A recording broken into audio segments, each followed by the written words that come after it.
Muy buenas noches, mis amados hermanos, que el Señor les bendiga, que hayan tenido un bendecido lunes, un bendecido martes y que todo les haya salido bien. Hoy vamos a continuar con nuestra serie acerca de la obra del Espíritu Santo en la vida de cada creyente, pero antes de ello iniciemos esta transmisión con oración. Padre bendito, te damos gracias, Señor, en el nombre de Jesús por esta noche, por el privilegio que tú nos das, Señor, de podernos reunir para escudriñar tu palabra, Padre, sabiendo, Señor, que tu palabra dice que donde dos o más se reúnen en tu nombre, tú estás en medio de ellos y además, Señor, que cuán bueno y cuán delicioso es habitar los hermanos juntos y en armonía, porque ahí envías tu bendición y vida eterna. Te damos gracias por ello, Padre, y también te pedimos en esta hora, Señor, que tu Espíritu Santo que está sobre cada uno de nosotros nos ayude, Señor, a romper todo yugo de mentira, argumento y razonamiento falso que se oponga al conocimiento tuyo, al conocimiento de la palabra, a la obediencia, Señor, y a la vida plena que tenemos en ti, Padre. Te pedimos también que tu Espíritu Santo, que es nuestro Maestro, nuestro enseñador, Señor, de la palabra, abra los ojos, abra los oídos, pero por sobre todo, Señor, prepare nuestro corazón para que sea como una tierra fértil en la cual tu palabra sea sembrada, Señor, y produzca fruto y fruto en abundancia para la gloria de tu nombre.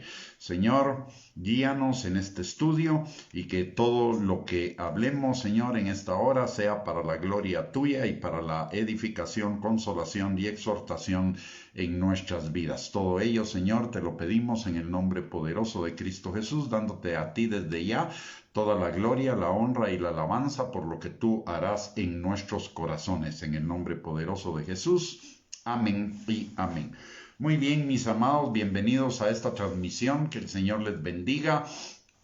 Y vamos a continuar con nuestra serie acerca de la obra del Espíritu Santo en nuestras vidas, que implica el conocer al Espíritu Santo cada día más y mejor, y también saber lo que el Espíritu Santo hace en nuestras vidas para que podamos estar atentos a su dirección, a su guianza, a su enseñanza, para bendición de nuestras vidas y para aprovechar al máximo esa bendición grande que tenemos en el Señor, de que el Espíritu Santo haya venido a ser morada en nuestras vidas. Para comenzar, vamos a recordar rápidamente lo que hemos visto en alguno de los estudios anteriores. En principio, que el Espíritu Santo no es una fuerza, no es un poder, no es una unción, aunque los tiene, pero es una persona de la misma categoría y de la misma naturaleza que el Padre y que el Hijo. En la Trinidad no hay jerarquías, por lo tanto, decir del Espíritu Santo que es la tercera persona de la Trinidad bíblicamente es incorrecto, porque el Espíritu Santo es Dios en el mismo nivel que el Padre y que el Hijo. En segundo lugar, como es una persona, es decir, alguien que tiene sentimientos, pensamientos, voluntad, que nos habla, que nos enseña, que nos guía, que nos empodera, etc. Y una cuestión bien importante es que el Espíritu Santo es la persona que, si bien el Padre, el Hijo y el Espíritu Santo tienen la misma naturaleza y la misma categoría, cada uno de ellos, los mismos atributos, cada uno de ellos cumple una diferente función en la vida de cada uno de nosotros. Y la función del Espíritu Santo es venir a ser morada en nosotros para santificarnos, para transformarnos a la medida de la estatura del varón perfecto, de la plenitud de Cristo, como nos lo dice Efesios capítulo 4, versículo del 11 al 13. Y además es nuestro aliado todopoderoso y omnisciente para hacer la voluntad del Padre, que es la muerte de nuestro yo, que es nuestro peor enemigo, y transformarnos de día en día, perfeccionándonos a la estatura de Cristo, al carácter de Cristo, como lo dice la palabra en 2 de Corintios capítulo 3, versículo 18, que somos transformados por el Espíritu Santo de gloria en gloria en la imagen misma de Cristo Jesús, en el carácter de Cristo.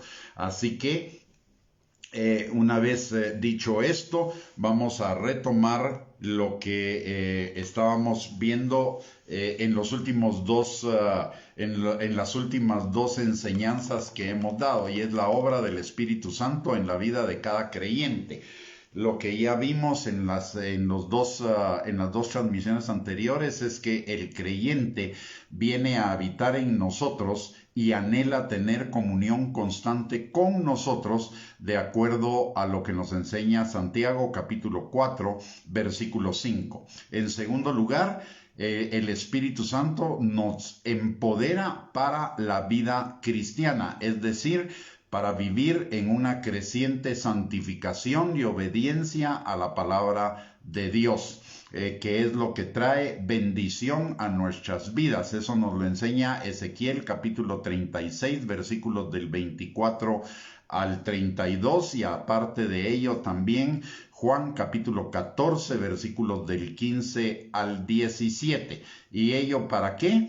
Para que vivamos en el reino de Dios y su justicia, y todas las bendiciones de la que dice la palabra en relación a Dios como nuestro Padre se cumplan en nuestras vidas. En tercer lugar, el Espíritu Santo es la unción sobre nosotros para romper todo yugo de opresión y toda obra de las tinieblas en nuestras vidas, de acuerdo a lo que nos enseña Lucas capítulo 4, versículo 18 al 19, y que lo estamos ampliando viendo lo que dice Isaías 61. Y también nos lo enseña la palabra en 2 de Corintios capítulo 10, versículos del 4 al 5. En cuarto lugar, desarrolla la regeneración en nosotros, es decir, no solo nos da una nueva naturaleza, sino que además de ello es quien en nosotros desarrolla cada día esa nueva naturaleza de una manera creciente para ser perfeccionados hasta el día de Jesucristo. Es nuestro santificador y nuestro transformador interior. Luego, en quinto lugar, nos lleva al arrepentimiento cuando pecamos, de acuerdo a lo que nos convence de pecado, para que confesemos nuestros pecados delante del Señor y la comunión plena con el Señor sea restaurada en nuestras vidas. Luego, en sexto lugar, produce el fruto del carácter de Cristo en nosotros, de acuerdo a lo que nos enseña Gálatas capítulo 5, versículo 22 al 23, y ahí establecimos claramente que el fruto del Espíritu es amor, porque Dios es amor y el Espíritu Santo como Dios es amor. Y del amor derivan el gozo, la paz, la paciencia, la benignidad, la bondad, la fidelidad, la mansedumbre y la templanza, que son las características o las cualidades del carácter de Cristo, para que nosotros seamos más que vencedores en medio de todas las circunstancias y para que podamos tener una vida plena en Cristo. En séptimo lugar, es nuestro guía para todos los aspectos de nuestra vida, en todos los aspectos y en todas las circunstancias de nuestra vida. Es decir, nuestra relación con Dios, nuestra vida personal, la vida familiar, la vida matrimonial, la vida financiera, laboral, social, comunitaria, etcétera. Es nuestro ayudador y Él es el santificador de nuestro espíritu, alma y cuerpo, como lo dice Primera de Tesalonicenses capítulo 5, versículo 23. En octavo lugar,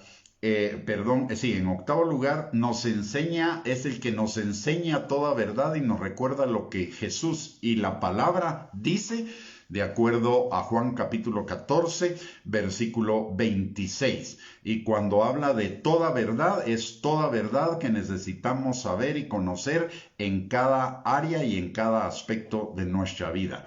También en noveno lugar vimos que el Espíritu Santo nos enseñará todo lo que habrá de venir, es decir, nos prepara para el futuro que vamos a enfrentar. Y esto es fundamental en este tiempo, que son tiempos peligrosos porque ya estamos en los tiempos finales.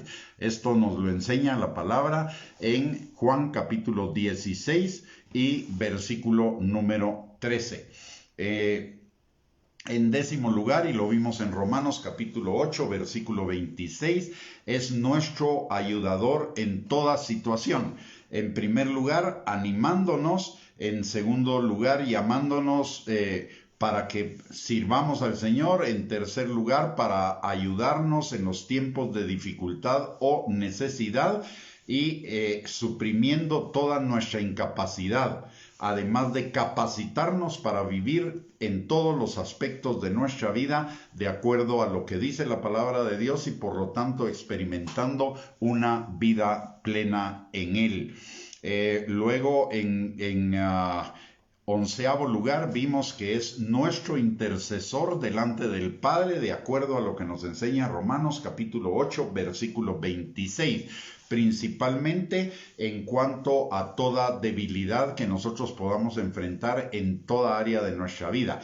Él compensa nuestra debilidad con su poder. Por eso la palabra de Dios dice que el Señor se fortalece o se empodera o se glorifica en nuestra debilidad.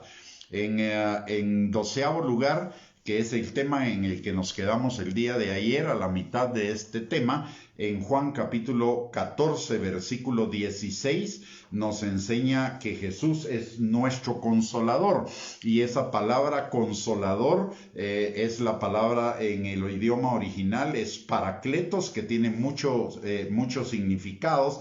Tiene el de consolador, el de ayudador, el que da testimonio de nosotros, el que conforta nuestras almas, que nos infunde valor o ánimo y que alivia la pena o la aflicción.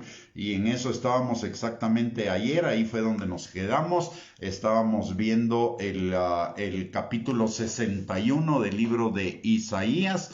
Y ayer hablamos del de lo que significa el versículo número 1 y 2.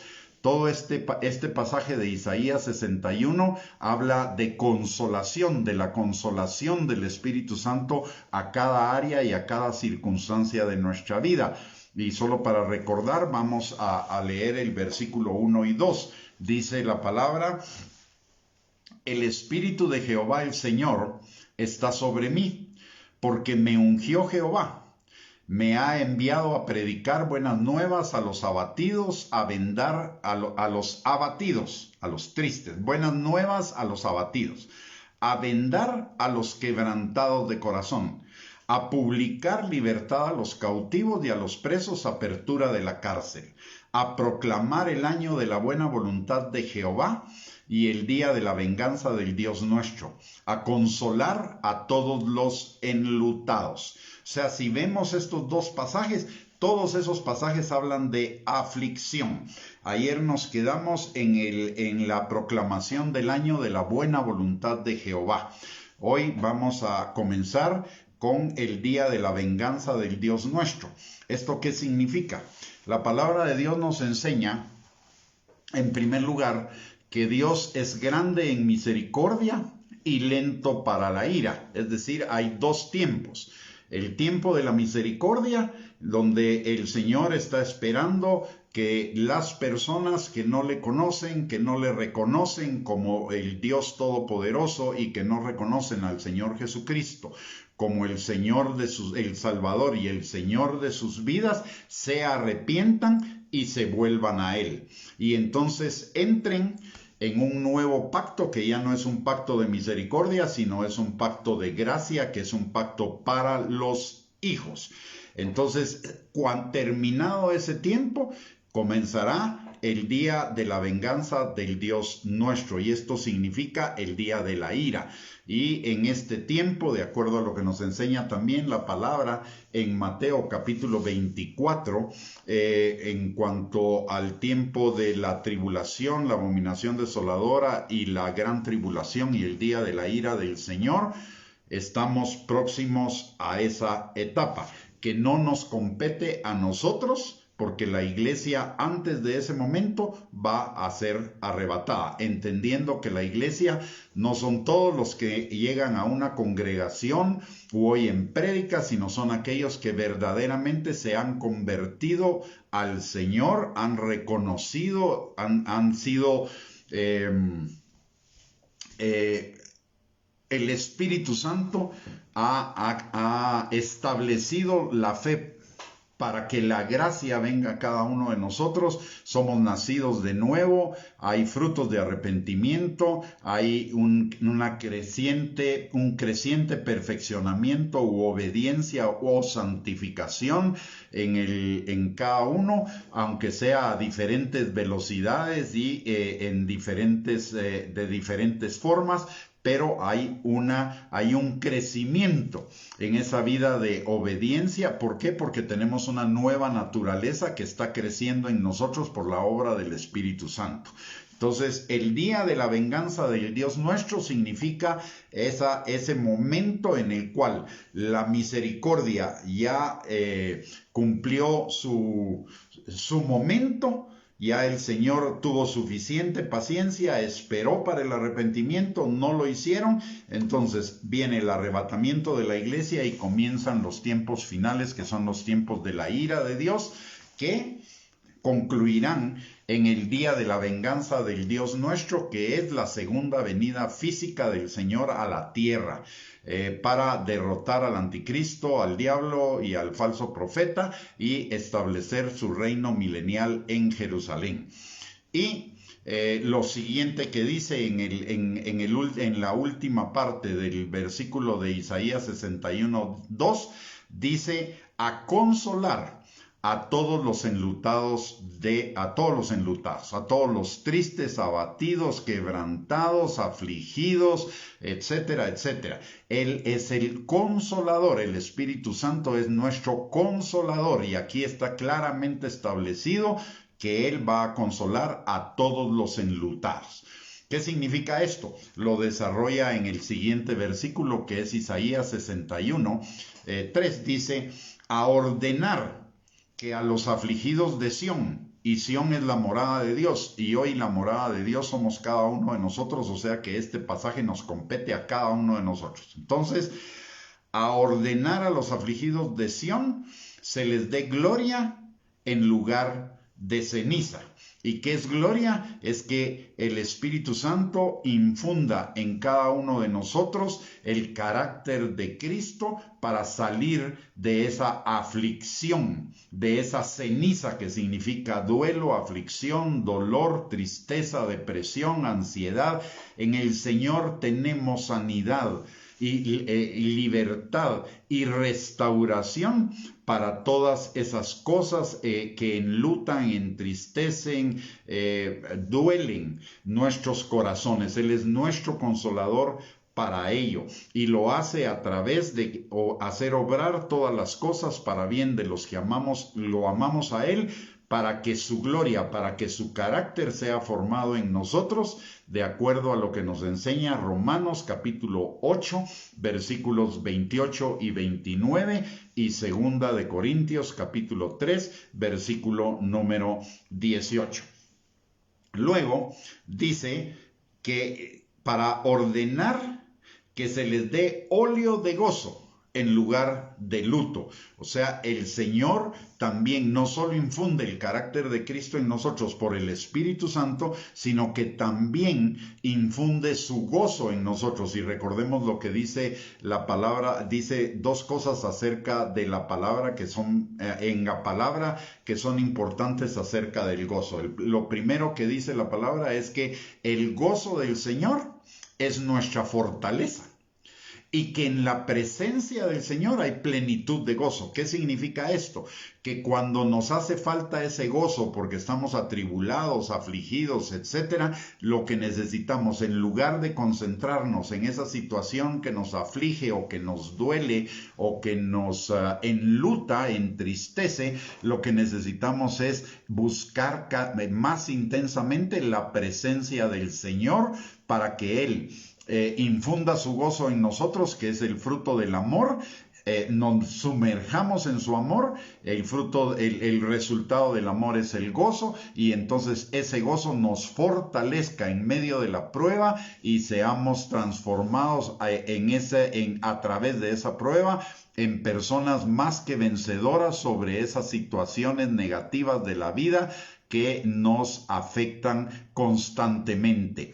Entonces, el Señor en medio de las pruebas, y esto es una experiencia que yo estoy seguro que no solo he vivido yo, sino que la hemos vivido cada uno de nosotros. Cuando estamos en aflicción, son los momentos en los cuales cada uno de nosotros va a buscar más del Señor. La mayoría, algunos no lo hacen, para ser sinceros, algunos no lo hacen, pero muchos sí, y lo hemos hecho, y hemos visto que cuando nos metemos en la presencia del Señor, cuando en medio de la aflicción estamos buscando la presencia del Señor, buscamos la intimidad, la comunión con Él, en ese momento el Señor viene a traer paz y viene a traer gozo a nuestro corazón, fortaleza a nuestro corazón para pasar en medio de esa prueba hasta convertirnos en más que vencedores sobre ella. Ese es el óleo de gozo que Él ordena impartir a los afligidos de Sión, a sus hijos afligidos. Y dice óleo de gozo en lugar de luto o de tristeza o de aflicción.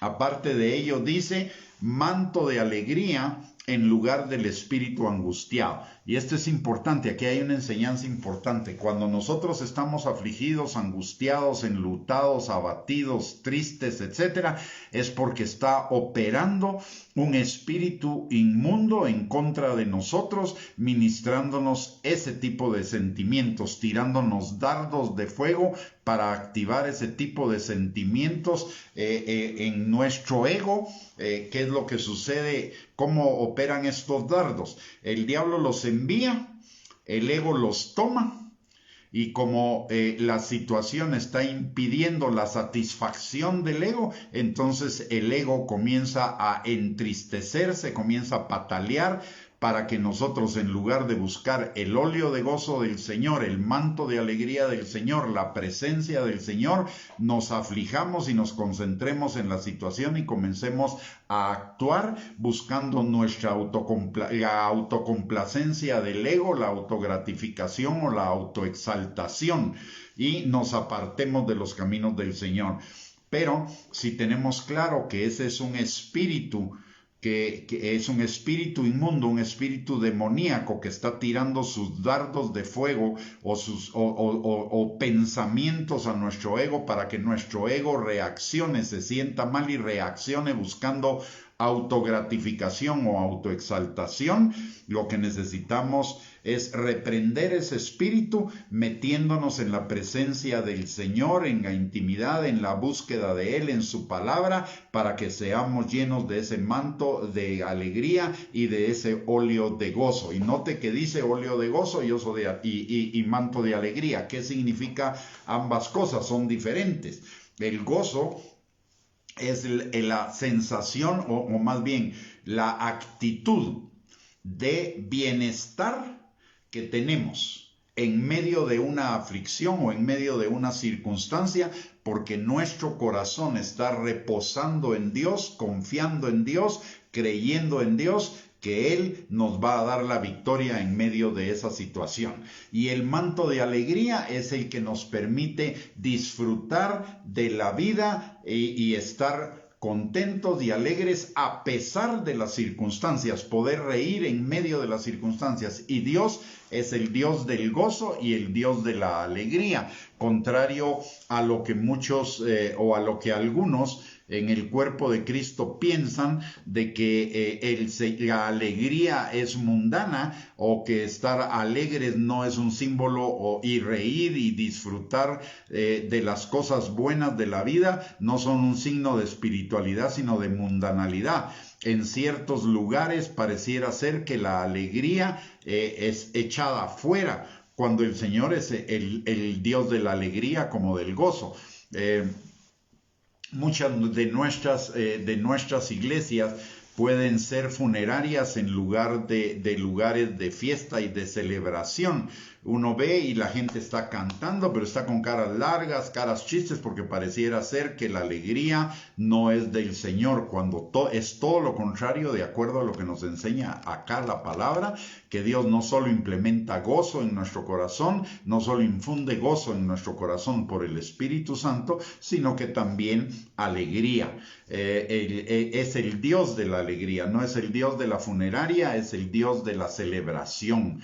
Por eso la palabra, digamos, en Salmos habla tanto de que alabemos al Señor con voz de júbilo, con panderos, con cantos. Y cada vez que dice que alabemos al Señor, no dice que lo alabemos cuando tengamos una actitud adecuada, sino que en todo tiempo. Eso quiere decir cuando hay alegría, contentamiento, como cuando no la hay. La alabanza al Señor va a traer fortaleza a nuestro corazón, va a infundir fe a nuestro corazón para enfrentar cada una de esas situaciones negativas, va a traer consuelo a nuestra vida, que es la función del Espíritu Santo en nosotros, una de las muchas funciones del Espíritu Santo en nosotros.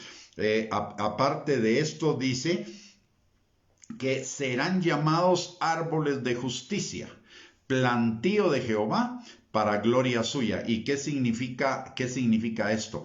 Que aún en medio de la aflicción nosotros seremos por esa gloria, ese gozo, esa alegría que el Señor infunde en cada uno de nosotros, seremos hacedores de la palabra, aún en medio de las circunstancias más negativas. Nuestro fruto será justicia, y eso traerá no solo bienestar a nuestras vidas, sino y paz y tranquilidad y un cambio de actitud, sino que también traerá gloria al Señor.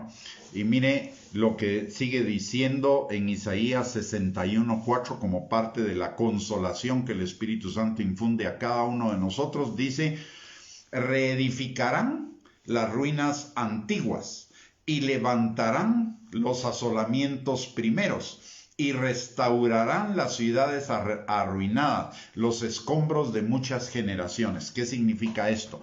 Una vez que el Señor establece en nosotros su consuelo, su gozo, su paz, su justicia, nosotros seremos transmisores hacia afuera de nuestras vidas, hacia nuestro ámbito, de una actitud de búsqueda del Señor. Seremos testimonio de cómo el Señor nos restaura, nos liberta, nos sana, y los demás querrán conocer por nuestra forma de vida, por nuestra actitud ante la vida, por nuestros frutos de justicia, querrán conocer al Señor, y entonces sus vidas serán reedificadas, levantadas y restauradas de la misma manera como lo hace con nosotros. El Señor con nosotros restaura.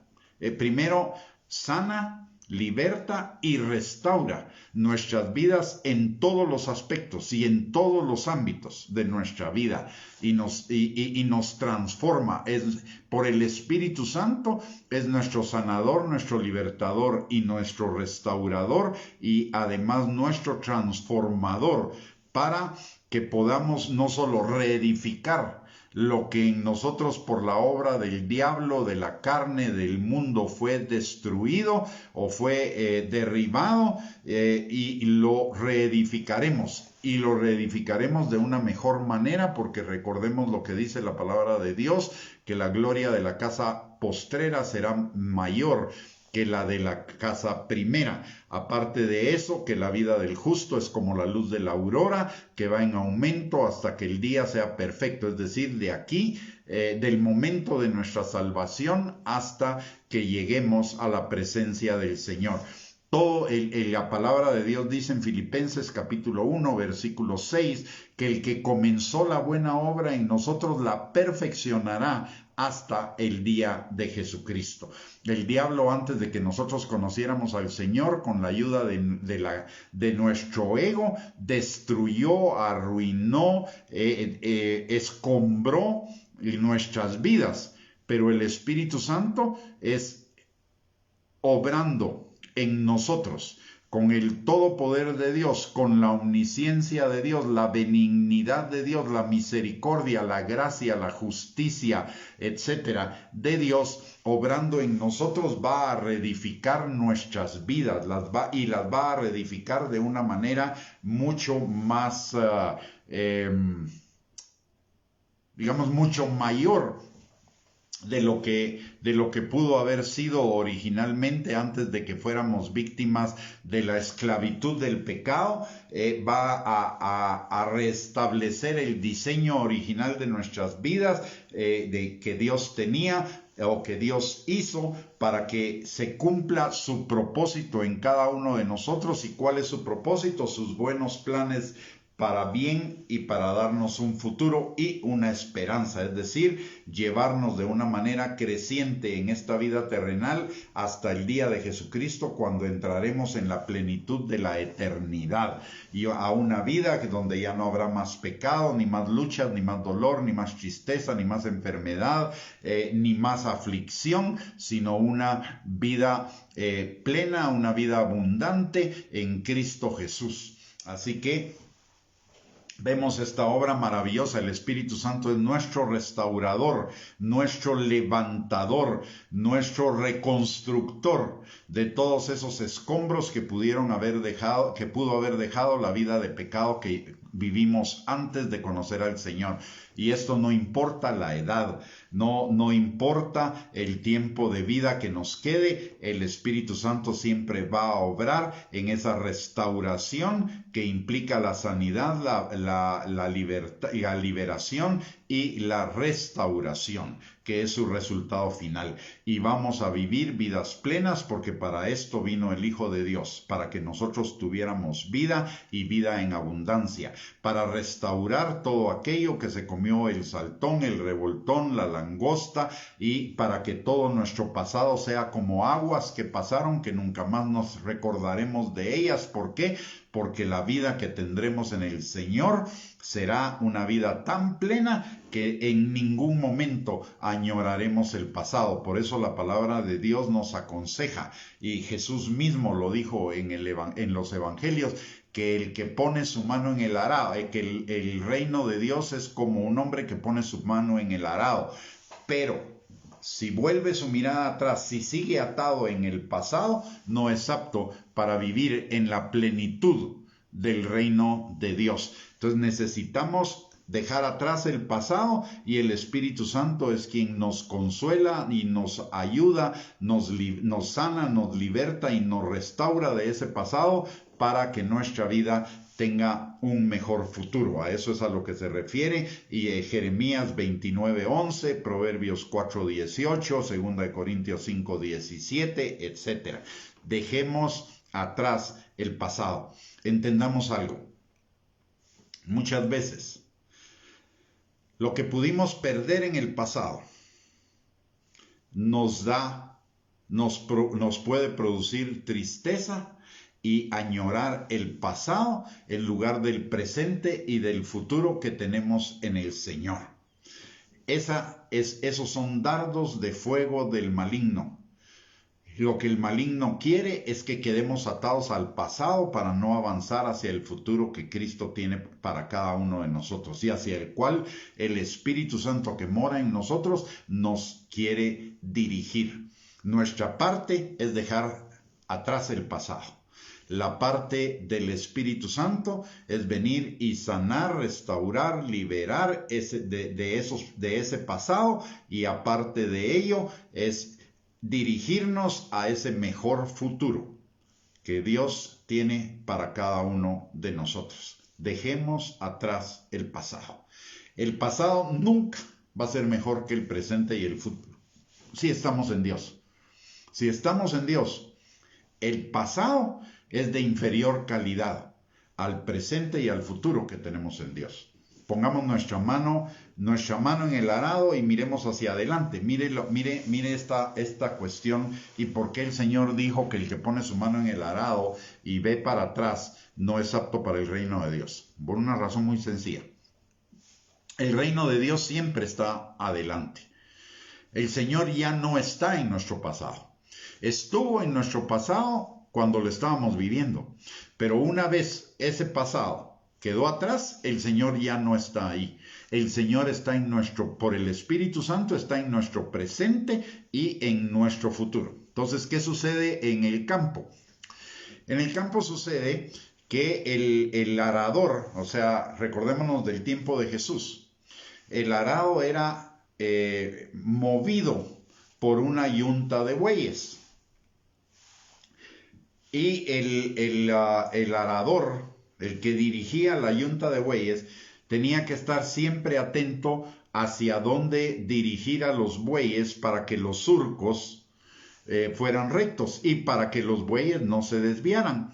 Recuérdese que el buey necesita siempre una dirección. Pero si el arador estaba viendo para atrás, entonces los bueyes lo iban a dirigir hacia otro lugar y no hacia el frente, hacia donde tenía que ir, que era su destino, su propósito. Entonces, eso es lo que pasa con nosotros. Cuando estamos viendo para atrás, no estamos viendo nuestro propósito en el Señor y nos desviamos. Y encima de todo hacemos surcos torcidos o caminos torcidos, mientras que el camino del Señor es un camino recto. Entonces, esa es la importancia de dejar atrás el pasado. Ya dejemos de pensar en lo que fue. Más bien debemos pensar en lo que será, porque el Señor hará lo que será muchísimo mejor de lo que fue. Pero si seguimos viendo para el pasado, no vamos a poder disfrutar lo que el Señor trae a nuestras vidas. Y esto es lo que nos dice Isaías 61:4, cuando dice: reedificarán las ruinas antiguas, levantarán los asolamientos primeros, restaurarán las ciudades arruinadas, los escombros de muchas generaciones. Lo que nos está diciendo es que nuestro futuro es mucho mejor que nuestro pasado. Que ya dejemos de ver esa destrucción, esos escombros de lo que fue el pasado y nos enfoquemos en lo que Dios está construyendo, porque lo que Dios está construyendo es mucho mejor de lo que pudimos haber tenido en el pasado y que el diablo de alguna manera lo asoló, lo destruyó, lo arruinó, pero la palabra nos garantiza que el Señor restaurará, y esto está, si no estoy mal, en el libro de Job. El Señor restaurará lo que se comió la oruga, el saltón, el revoltón y la langosta. Y las cosas que quedaron atrás serán como aguas que pasaron y nunca más nos acordaremos de ellas. Es decir, soltar el pasado, porque nuestro futuro es mejor que nuestro pasado. Esto es lo que nos enseña entonces Isaías 61:4. Y de ahí en adelante se refiere a una palabra profética que es para el pueblo de Israel después de la tribulación y cuando entren al reino milenial, y dice: y extranjeros apacentarán vuestras ovejas, y los extraños serán vuestros labradores y vuestros viñadores. Pero hay algo aquí incluido que nos compete a nosotros, porque lo dice la palabra en Apocalipsis capítulo 1, versículo 5. Dice: y vosotros seréis llamados sacerdotes de Jehová, ministros de nuestro Dios seréis llamados. Comeréis las riquezas de las naciones y con su gloria seréis sublimes. Tanto el pueblo de Israel en el milenio como nosotros en este tiempo somos sacerdotes de Jehová, ministros de nuestro Dios. ¿En qué consiste el sacerdocio? En la comunión que nosotros tenemos con el Padre. Esa función de sacerdocio se cumple en el momento en el cual nosotros entramos en intimidad con el Señor, no solo a través de la oración, sino a través de nuestros pensamientos, a través de nuestra conexión con el corazón de Dios en cualquier lugar y en cualquier circunstancia y en medio de cualquier tarea. Cuando vamos a la palabra de Dios, cuando meditamos en la palabra de Dios, cuando alabamos al Señor, cuando oramos, cuando recordamos las maravillas que Dios ha hecho en nuestras vidas, cuando nos cuando fortalecemos nuestra fe en ese futuro y meditamos en ese futuro que el Señor tiene para cada uno de nosotros, etcétera, en todos esos momentos estamos ejerciendo una función sacerdotal. Recordemos que el sacerdote era el que entraba al lugar santísimo en el templo, el sumo sacerdote, y los demás sacerdotes ministraban al Señor con sus alabanzas, con su servicio, etcétera, en el templo. Sin embargo, la palabra de Dios dice que hoy cada uno de nosotros, independientemente de las características de cada uno de nosotros tenemos libre acceso al trono, a la presencia de Dios, al trono de su gracia. Y notemos que es un trono de gracia, no de méritos, no de justicia propia, no de obras propias, sino de gracia, el trono de los regalos de Dios. ¿Para qué? Para encontrar misericordia y gracia para el oportuno socorro. ¿Y cuál es el oportuno socorro que necesitamos? Todo lo que dice la palabra aquí en Isaías 61, que hemos estado viéndolo. No solo en la aflicción, en la tristeza, en la necesidad, etcétera, etcétera, sino también en esos tiempos de gozo, en esos tiempos de victoria, en esos tiempos de bendición en nuestras vidas. Tenemos libre acceso al trono de su gracia para encontrar misericordia, que es perdón, y gracia, que es bendición, para el oportuno socorro. Para el socorro en el momento preciso, justo, exacto que necesitamos encontrar en el Señor. Sigamos adelante. Isaías 61:9 dice, en el 7, vimos hasta el 6, ¿no? Ahora en el 7 también la palabra de Dios dice: en lugar de vuestra doble confusión y de vuestra deshonra, os alabarán en sus heredades, por lo cual en sus tierras poseerán doble honra y tendrán perpetuo gozo. Mire lo que significa. Esto es una profecía, como le digo, para el pueblo de Israel en el milenio, pero también nos compete a nosotros hoy, porque hoy estamos viviendo en nuestro milenio, en el reinado de Cristo en nuestras vidas. Recordemos que el milenio es el reinado de Jesús sobre todos aquellos que no creyeron en Cristo antes del arrebatamiento y que permanecieron vivos a pesar de la tribulación y la gran tribulación, y entraron en el reino milenial, y esto básicamente se refiere a Israel y a las demás naciones que permanecieron. Ellos van a vivir en ese reino milenial donde su confusión y su deshonra será convertida en doble honra y en perpetuo gozo. Eso es nuestra herencia ya para cada uno de nosotros.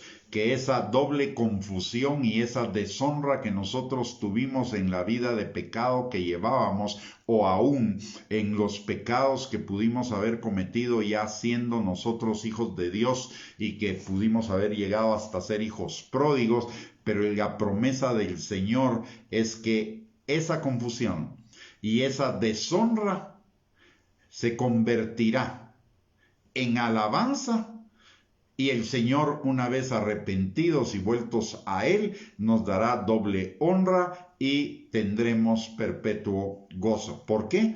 Porque para los que están en Cristo no hay acusación, no hay juicio, no hay culpa y no hay condena.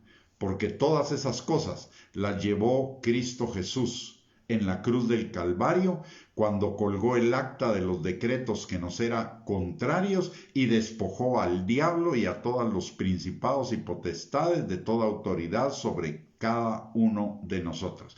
Y en Cristo Jesús no hay condenación.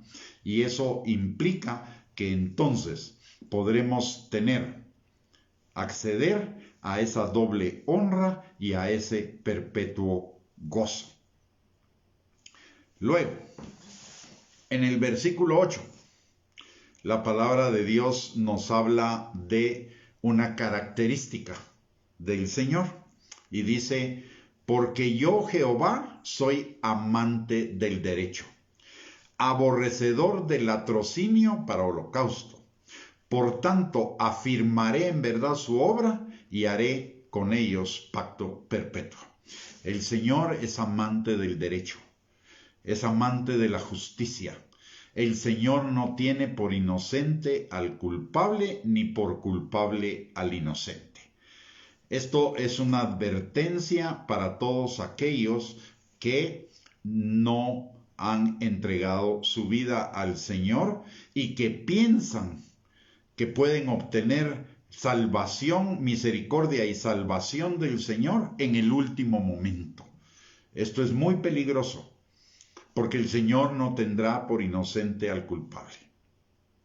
Y esa parte o ese pensamiento realmente es un pensamiento perverso que viene del infierno, porque hace ver a Dios como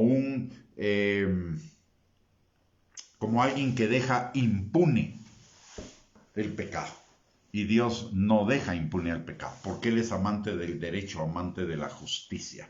Y este es un llamado a cada uno de nosotros y a cada persona, para que nosotros nos refugiemos en lo que Él ha dicho antes, de que Él es por el Espíritu Santo, es nuestro consolador en toda tribulación, aflicción, situación negativa, prueba, batalla, lucha, contrariedad, fracaso, obstáculos, etcétera.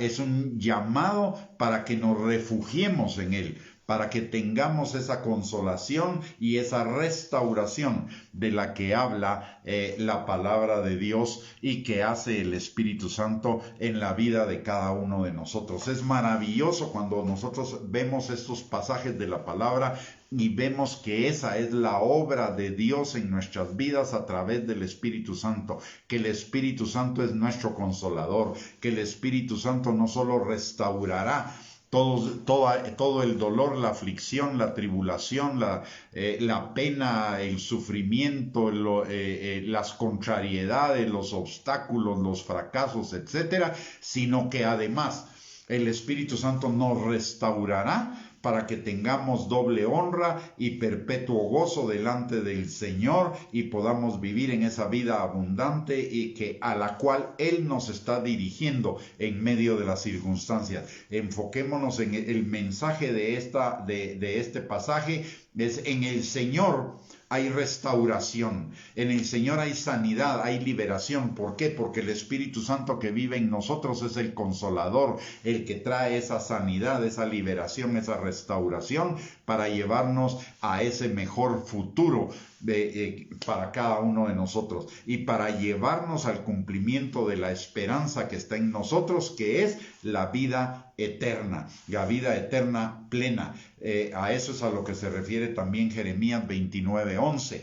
Jeremías 29:11 no solo se refiere a lo terrenal, se refiere a lo celestial, a lo eterno. La palabra de Dios dice en Jeremías 29:11, porque yo sé los planes que tengo para ustedes, planes de bien y no de mal, para darles un futuro y una esperanza. Y la máxima esperanza, ojo, nuestra máxima esperanza no está aquí en lo terrenal. Nuestro máximo futuro no está aquí en lo terrenal. Nuestra máxima esperanza y nuestro máximo futuro es esa eternidad gloriosa que tendremos con el Señor por los siglos de los siglos, por la eternidad de una manera infinita y eterna. Eso es maravilloso cuando uno, yo no sé si a usted le pasa, pero a mí sí, cuando yo comienzo a ver las aflicciones del tiempo presente, pero veo la eternidad, yo digo, no importa, si esto me va a llevar a la eternidad, si voy a llegar a vivir a la eternidad, no importa lo que tenga que vivir aquí en la tierra por contrariedad que sea. ¿Por qué? Porque no solo el Señor lo va a hacer obrar para bien, sino que esto es temporal y lo que tenemos allá es eterno, no va a cambiar nunca. Va a estar ahí, vamos a vivirlo por siempre. Imagínese usted una vida sin pecado, una vida sin llanto, sin lágrimas, sin dolor, sin enfermedad, sin muerte, sin pandemias, o pandemias, sin guerras, sin muertos, sin violencia. Imagínense una vida de esas por la eternidad. ¿Qué importa esta cortedad de vida que puede ser nuestra vida terrenal en función de la vida eterna? Además de que Dios nos garantiza que también aquí vamos a tener una vida buena a pesar de las malas circunstancias. Entonces, vale la pena. Mire, bueno, obviamente lo entiendo porque los que no creen en el Señor Jesucristo tienen cegados los ojos de su entendimiento para que no les resplandezca la luz del Evangelio. Pero si no fuera por eso, sería una incomprensible que alguien rechace esa eternidad por la temporalidad. Y sin embargo, y eso sí no lo entiendo, es porque muchos cristianos están enfocados en la terrenalidad en lugar de estar enfocados en la eternidad. ¿Por qué muchísimos cristianos están enfocados en lo de este mundo en lugar de estar enfocados en lo de nuestra vida eterna? Están enfocados en vanaglorias, están enfocados en deseos de los ojos o codicia, avaricia, materialismo, o en los deseos de la carne, que es seducción, hedonismo, búsqueda de placeres, sexualidad, tantas cosas más. Eso sí me cuesta entenderlo, porque un creyente ya tiene la luz. Un creyente ya le quitaron la venda de los ojos. Pero por las maquinaciones del diablo, el creyente es llevado a poner sus ojos en lo terrenal. Y ahí hay tantos buscando, que no está mal si estuviera equilibrado con esa búsqueda de la eternidad. Pero resulta que no buscan la eternidad, pero sí buscan la riqueza material, el éxito, la autoestima, la autogratificación, la autoexaltación, la autocomplacencia. No lo entiendo. Honestamente no lo entiendo. Me cuesta muchísimo. Pero entiendo también que son maquinaciones del diablo que podemos combatir con la comunión con el Espíritu Santo y con la comunión con la palabra. Recordemos lo que dice Juan capítulo 8, versículo 31 al 32. Conoceremos la verdad y la verdad nos hará libres. Pero hay que buscar la verdad. El problema con este tipo de creyentes es que no buscan la verdad. O sea, solo buscan aquellos pasajes que les sirven para apoyar lo terrenal que buscan, pero no están buscando todo lo demás que nos apunta a la eternidad, y la mayor parte de la palabra de Dios nos apunta a la eternidad, a vivir una vida terrenal, pensando en la eternidad, teniendo la eternidad como nuestra meta. Y esto hoy es dramático, porque la venida de Cristo de veras está muy cerca, muchísimo más cerca, creo yo, de lo que cualquiera de nosotros tiene en su corazón. De hecho, el arrebatamiento de la iglesia, y se cumplirían todas las palabras proféticas de la Biblia respecto a ello, el arrebatamiento de la iglesia podría ser ahorita mismo, en este mismo momento. Pero la gente sigue pensando en lo terrenal, como que si lo terrenal fuera eterno, y lo eterno, eso nos ocupamos en el futuro. No, ya no es tiempo de eso, mis amados. Es tiempo de poner nuestra mirada en lo eterno, principalmente en un mundo que la Biblia nos advierte que será un mundo peligroso en la medida en la cual nos acerquemos a esos tiempos, porque el misterio de la iniquidad se va a ir manifestando más fuertemente, porque el diablo sabe que le queda poco tiempo hasta que llegue a la plenitud de su manifestación, cuando lo que lo detiene sea quitado de en medio, y lo que lo detiene es el cuerpo de Cristo, porque somos la luz y la sal que está deteniendo la corrupción que hay en el mundo, para que se mantenga en ciertos niveles, Pero cuando la iglesia desaparezca del medio, sea quitada del medio, el misterio de la iniquidad se va a manifestar como nunca antes. Habrá tribulación como nunca antes la hubo, dice la palabra. Así que los tiempos que vienen, los tiempos que nos están tocando vivir, y si uno lo compara, mire, muchos de ustedes han de ser muy jóvenes, pero yo ya tengo bastantes años, para serle exacto, para que no tengo ningún problema, 67 años, nací en 1953. Y he visto cómo de 1953 para el día de hoy, el mundo ha tenido un absoluto, completo y total deterioro. Yo le comentaba a un pastor amigo hace unos meses tal vez, o tal vez un año o algo así. Yo le decía algo. Si en 1960, por ejemplo, que ya tenía uso de razón, 1960, 1965, a mí me hubieran metido en una cápsula y me hubieran congelado y me hubieran descongelado en este tiempo, yo creería que me trasladaron a otro mundo, no al mundo en el que había vivido. Y es más, pensaría que me trasladaron al manicomio, porque este es un mundo de locura, viendo lo que era el mundo que me tocó vivir en 1965. Esto es un mundo totalmente diferente y no fue un mundo que mejoró, fue un mundo que empeoró. Tenemos mejor tecnología, tenemos mejores recursos, tenemos más conocimientos, tenemos más de cosas materiales, pero ¿sabe qué? Tenemos más enfermedades, más violencia, más inmoralidad, más estrés, más pobreza, muchísimo más violencia.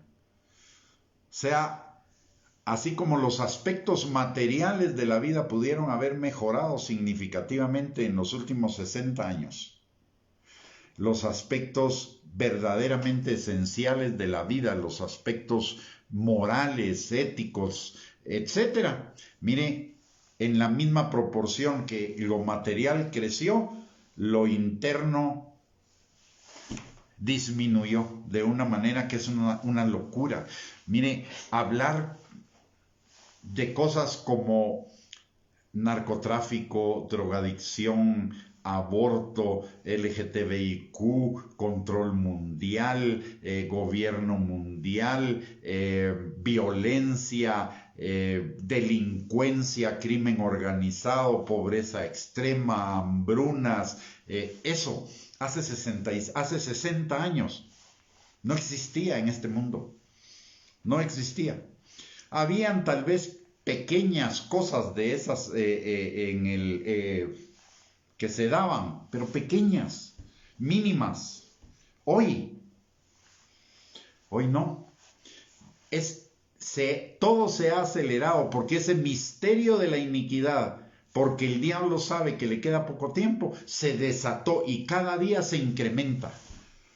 Yo veo las cosas que suceden en el mundo y cada vez veo que la maldad se ensaña aún más en contra de la gente y aún adentro de la iglesia, y es lo que dice segunda de Timoteo capítulo 3 versículos del 1 al 5, que serán tiempos peligrosos porque habrá hombres o mujeres amadores de sí mismos más que de Dios. Eso habla de egocentrismo, de narcisismo, y además de eso amarán más los placeres, no solo a sí mismos, sino los placeres más que a Dios, que tendrán apariencia de piedad pero negarán la eficacia de ella.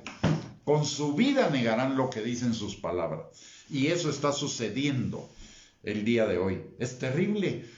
El narcisismo era una enfermedad o un trastorno de la personalidad que hace 25 años era desconocido porque era tan escaso en el mundo y tan poco influyente que no se mencionaba. Hoy es una epidemia.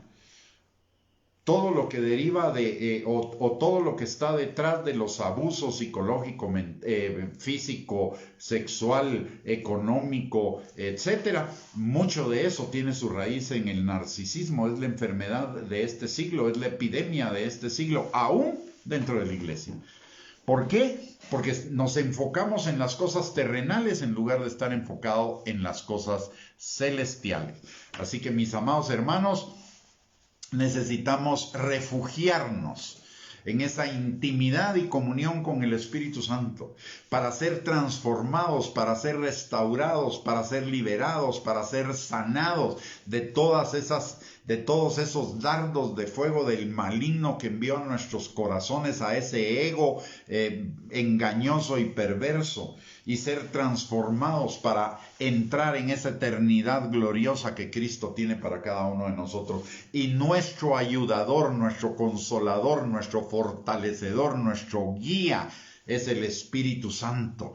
Y necesitamos amigarnos con el Espíritu Santo, como dice Santiago capítulo 4, versículo 5, que el Espíritu nos anhela celosamente y nosotros lo que nos corresponde es responder a ese anhelo de Él, anhelándolo también nosotros a Él. Así que, mis hermanos, esto es algo hermoso, maravilloso. El Espíritu Santo es, junto con el Padre y con el Hijo, el Padre en su paternidad y en la plenitud de sus cualidades, el Hijo como nuestro Señor, Salvador, nuestro juez y nuestro hermano mayor y nuestro intercesor con todas sus cualidades, y el Espíritu Santo como nuestro consolador, ayudador, guía, fortalecedor, empoderador, consolador, etc. Es lo más maravilloso que podemos experimentar en esta vida. No hay nada más que valga la pena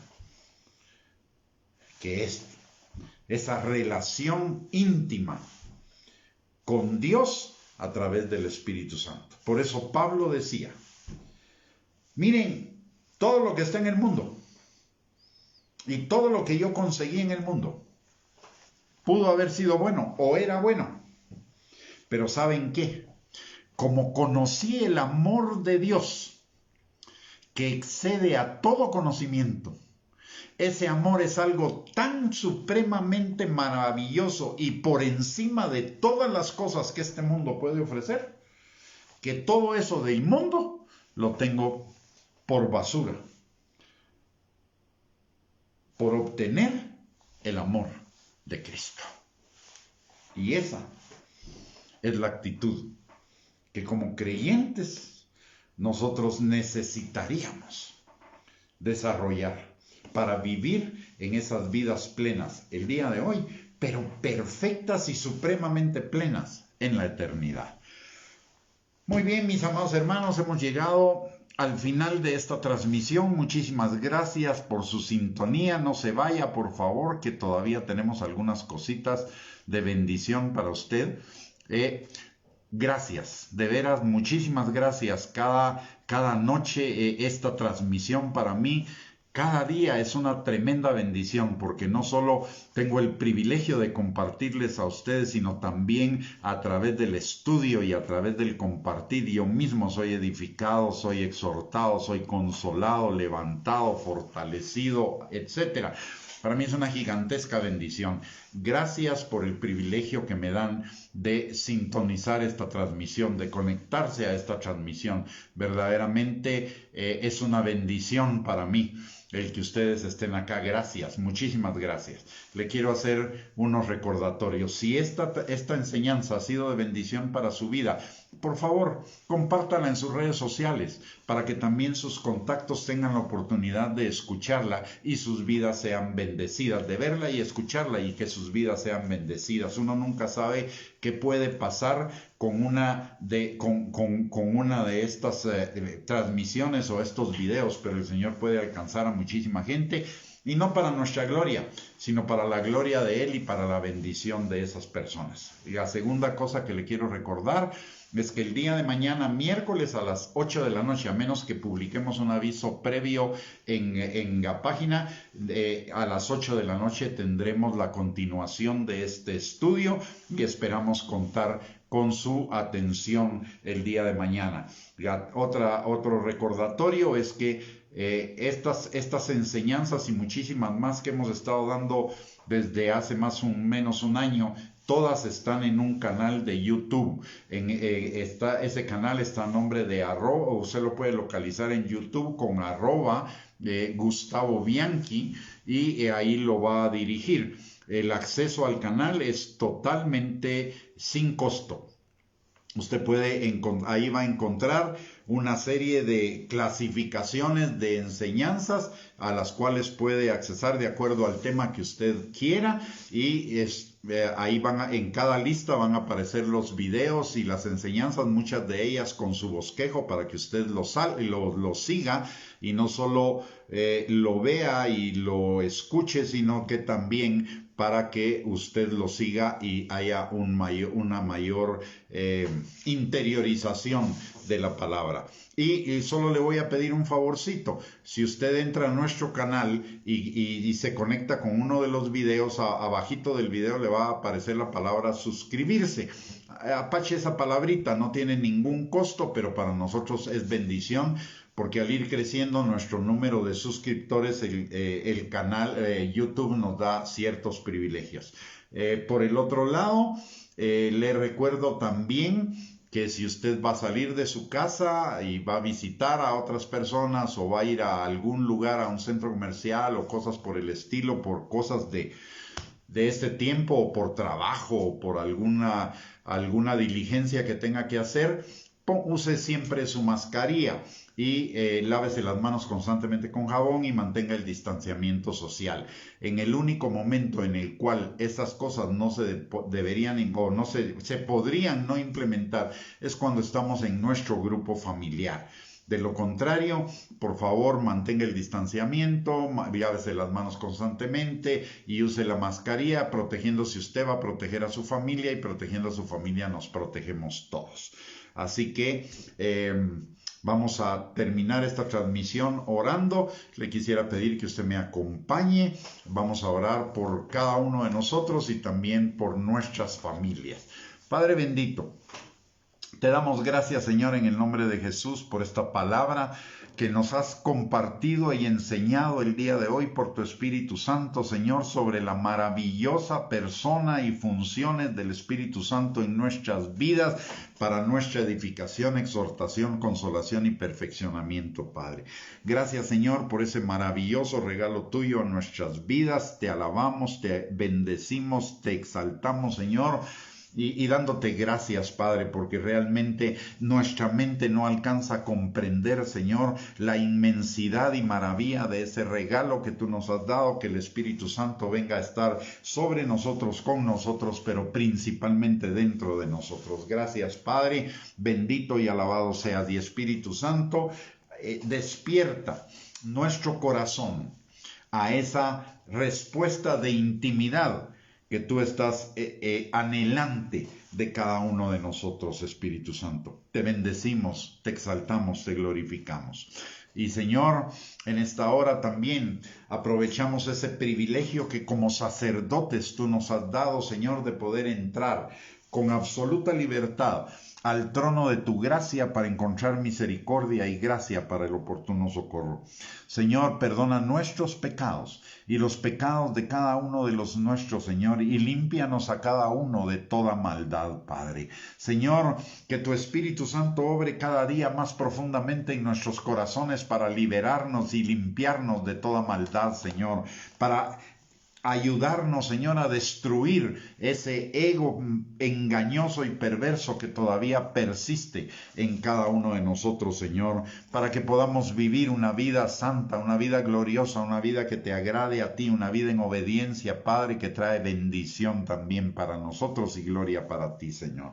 Te pedimos en esta hora, Señor, que tu mano poderosa esté sobre cada uno de nosotros y los nuestros, sanando a los que estén enfermos, restaurando a los que estén quebrantados, liberando a los que todavía estén presos de esos yugos de mentira, de argumentos y de razonamientos falsos que el diablo pudo haber sembrado en nuestras mentes y que nos impiden, Señor, avanzar hacia un conocimiento mayor de ti, de la vida eterna y de la obediencia a Cristo, Padre.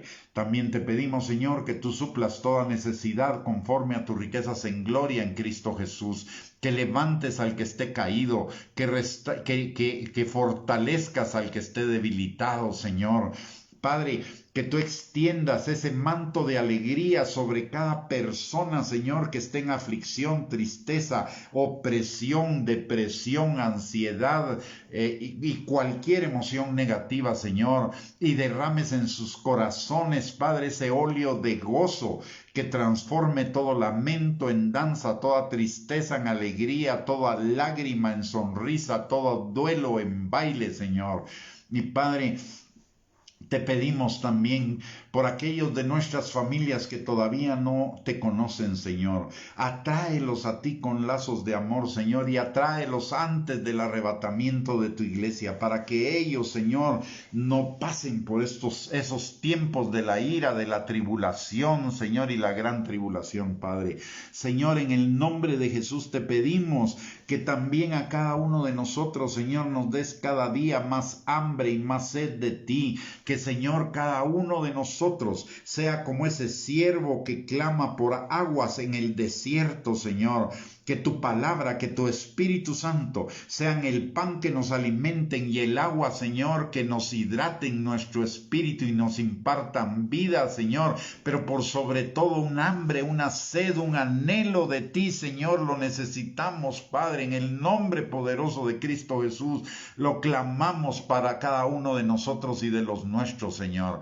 Padre, también en el nombre de Jesús venimos delante de ti en esta noche a pedirte, Señor, por cada siervo tuyo, por cada ministro del Evangelio, Señor, para que tú les fortalezcas, para que tú, Señor, nos enfoques a cada uno de nosotros en la doctrina sana de tu palabra, Señor, que no caigamos presas de doctrinas de error, de herejía, Señor, de enseñanzas que nos puedan desviar de tu propósito, de tu buena, agradable y perfecta voluntad. Señor, fortalécenos, Señor, llénanos de más de tu unción y de tus dones para poder ministrar tu palabra, Señor, a un pueblo que está necesitado, Señor, a un pueblo que está hambriento de ti, Padre. Te lo pedimos, Señor, en el nombre de Jesús. Y también, Señor, en esta hora venimos clamando delante de ti que a cada uno de nosotros nos dé, Señor, en esta noche un descanso reparador, que nuestras energías sean recuperadas, pero también, Señor, que tu Espíritu Santo trabaje en nuestro espíritu, en nuestra alma, sembrando, Señor, avivando semillas de eternidad, avivando el fuego, Señor, que tú has puesto en nosotros por ti, Padre. Señor, en el nombre de Jesús te lo pedimos. Y el día de mañana, Señor, que es el día que tú hiciste para que nos gocemos y nos alegremos en ti, tu gozo sea nuestra fortaleza y sea un día de bendición, un día de cumplimientos, Padre. Todo ello, Señor, te lo pedimos en el nombre poderoso de Cristo Jesús, sabiendo, Señor, que hemos orado conforme a tu palabra y conforme a tu voluntad y que tendremos esas peticiones que te hemos hecho, Padre. Gracias, Señor, te damos la gloria, la honra y la alabanza a ti por los siglos de los siglos, Señor. Gracias, Padre, en el nombre de Jesús. Muy bien, mis amados hermanos, hemos llegado al final de esta transmisión. Muchísimas gracias por permanecer con nosotros. Un abrazo para todos, bendiciones, que tengan una linda noche y un bendecido día, el día de mañana. Un abrazo para todos. Bendiciones, los espero mañana a las 8 de la noche.